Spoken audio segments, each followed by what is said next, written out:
Wouldn't it be amazing to jump out of bed each morning with overflowing energy for the day, to feel healthy and vibrant, to look in the mirror and feel love for the person you see?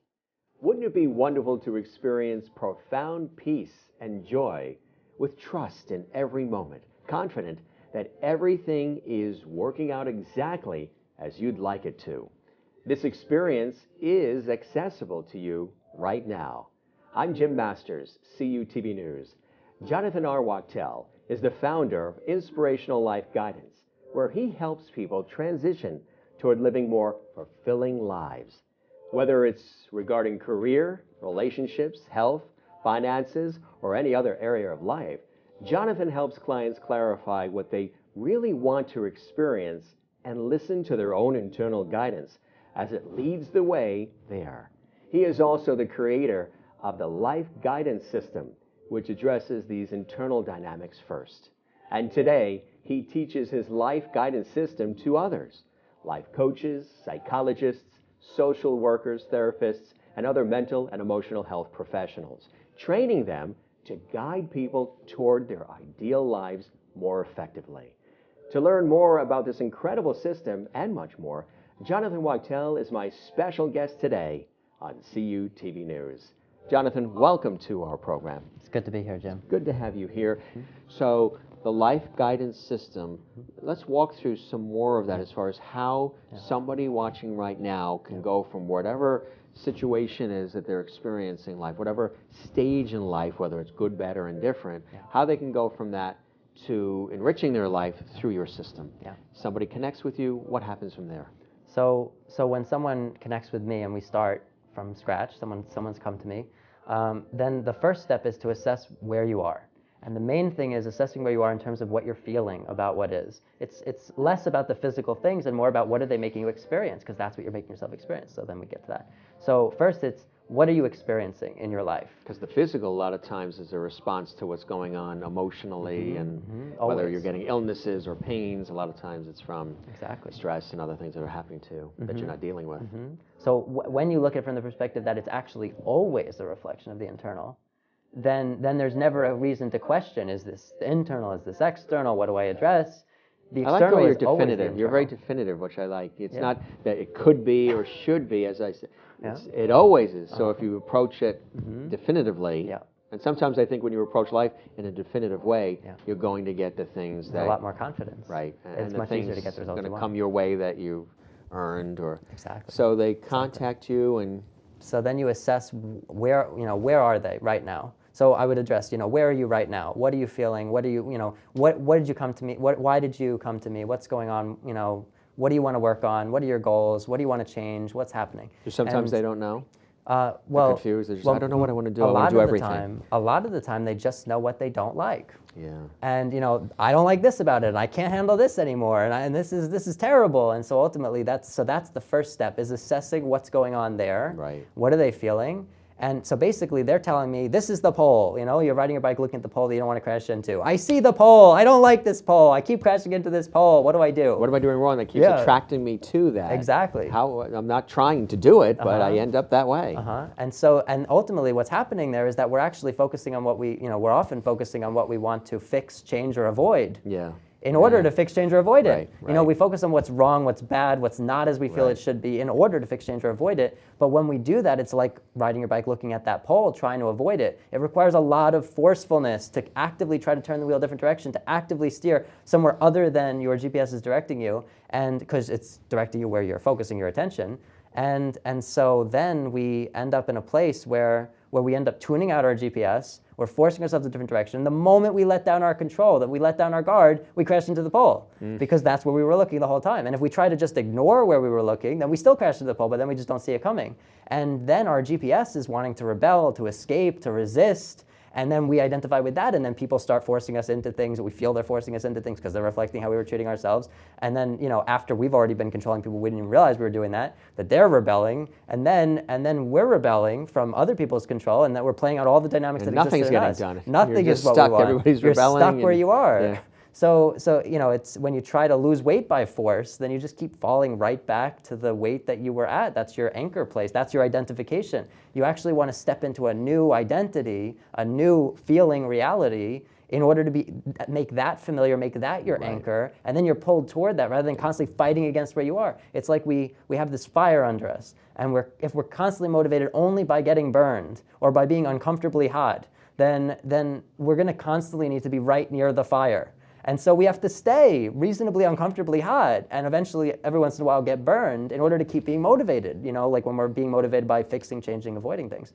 So what we really want is to be motivated by the light at the end of the tunnel, that we start imagining, what do I really want to have pull me forward? What do I want to experience so that I never have to fall back to the fire to be motivated forward? That it's a fallacy that we actually need to be looking for what's wrong or what we want to judge or fix or criticize in order to be motivated to make changes. If we're going toward what we want and we're encouraging that, then we will actually make those changes. Right. It's like when we train animals with, you know, like B.F. Skinner's experiment with pigeons playing ping pong. He could get pigeons to play ping pong by simply rewarding every behavior that was in the direction of what he wanted, not by criticizing the pigeon and scolding it and punishing it every time it didn't do what he wanted. It's the reward. Yeah. So if we actually reward the things we want, you know, whatever we focus our attention on, we're going to expand upon that. We're going to get more experiences like that. We're basically saying to our GPS, I like this, I want this. So reward ourselves, we should be rewarding ourselves more. Definitely. Because we neglect ourselves, trying to do all the other. We can be, we can be neglecting ourselves. So what we really want is to be giving ourselves appreciation, gratitude. You know, we focus on what we want, and then we give ourselves appreciation and gratitude every step of the way, and you know, when we're getting things in the direction of what we want, because if you're going in that direction, don't miss the opportunity to reinforce that and judge and expand upon the things you're not liking, where then you get more of that so you can keep judging and criticizing because that's the feeling you're giving your energy to. So ultimately the person comes to me, we address where they are, and then I get them imagining what they would really like instead. You know, so you don't like this, you don't like that, you're starting to clarify maybe you want this, whatever.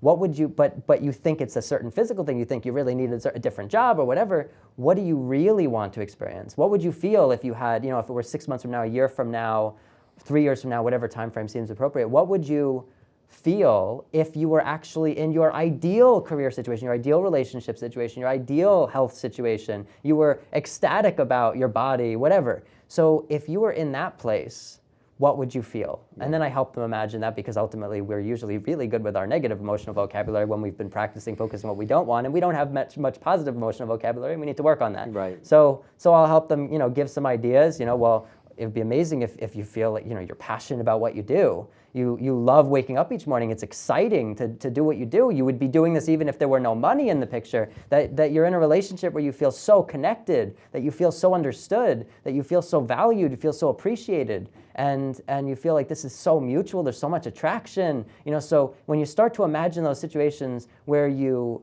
really want to be, and ultimately the emotional part of it, when you're really living in that emotional space, and so just starting to get them imagining that, now we're starting to shift things. Just that. I mean, it looks like we're doing something very small. It looks like nothing is happening yet. But then as soon as they start to even conceive of the possibility that there's something different from what they've been experiencing and that it could be much better, and then that starts to open the window into a new destination being plugged in. That we're starting to plug in a destination. So they might not be fully in it yet, usually not, and that's where we get to the next step, where we're addressing all the old destinations, all the old beliefs and thoughts and feelings and ways of being that are incompatible with being in that emotional space that we're saying we want, because they've been so busy focusing on what they're not wanting, and they're not in the place of being, you know, aligned with getting what they want. They haven't prepared for it in any way. They still have all these fears and things, concerns that would hold them back from actually even going there.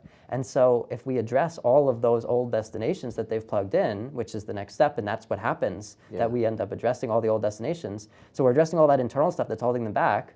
And then we get to the point where they're actually starting to get external directions. Because first you address the internal stuff, then when you're in a place where things are good, but they could be even better, that you're not escaping anymore. Because if you're escaping, you actually haven't addressed your own stuff. Exactly. And when you're in that place where you're like, this is okay, I'm good here, but it could be even better. Better, right. And let's start to see where would I feel like I could get better. So you continue to grow. It's amazing stuff that you do. Do you have a couple of success stories, maybe one or two you can share with us? Yes, about how this really works so effectively? Definitely, and I think that really demonstrates the power of this. So it's a good idea. So I have one client who was trying to get pregnant for 8 months with her husband unsuccessfully, and we'd been addressing other things separate from this, but there were plenty of things to address that were holding her back from actually being totally on board emotionally from having a child. So that's what we were working on. So we were addressing things like her relationship with her husband, her relationship with her parents, her situation in terms of a living situation, a house, having a house, her income situation, her career situation, her attitudes and beliefs about kids and about family, and her body. And so we addressed all these things. And then we got to this point where she said to me, I've been working really hard. Why am I not pregnant yet? And so I asked her about each of these different areas to assess where we were. So I was asking her about these different areas about her relationship with her husband, with her parents, her living situation, everything, and how she felt about these things.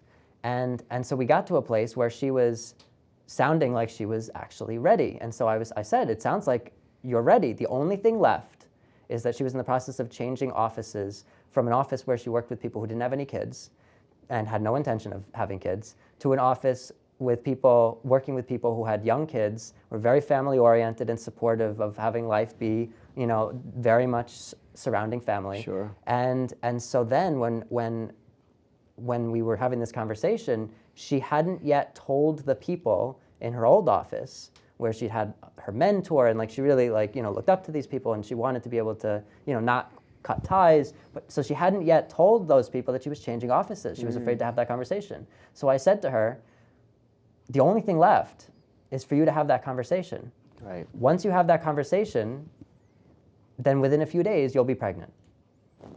And so I said this to her, and she's probably like, really? Well, actually, she didn't seem.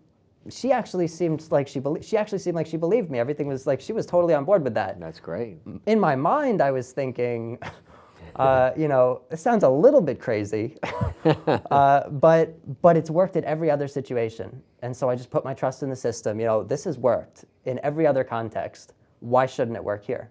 And so then the next time we had a session, then she called me up, and she said, so I had that conversation, and a few days later I took a pregnancy test, and I'm pregnant. Pretty incredible, huh?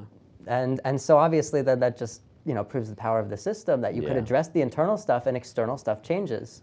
There was another situation where there was someone who was looking for a job for a year, and he couldn't find a job, and so I was addressing with him what he really wanted to be doing with his time. He was working on something else that he really wanted to be doing, and it was a question like how much he really did want to be working. And then there was, where did he want to be living? He wasn't even clear about that. He was hoping finding the job would just clarify that for him. And then there was, what exact kind of job does he really want? And how much does he want to be paid? What would he be okay with? Does he want to be in the ultimate job? Does he want to be in a transitionary job? Is this just for now? And so when we finally got clear, and he was telling me, you know what, I actually want to be here for at least the next several months, then maybe I'll think about moving. I asked him, okay, now what kind of job? He was clear about that. What income would you be okay with? Well, this would be good. So it's temporary, but this is good for now, yes. So then I was like, okay, good. Now you are aligned with having a job. Now you will get one. Within the next 2 weeks, you'll have a job. And so a week and a half later, he emailed me, I need to reschedule our appointment on Monday because I'm starting my new job on Monday as you predicted.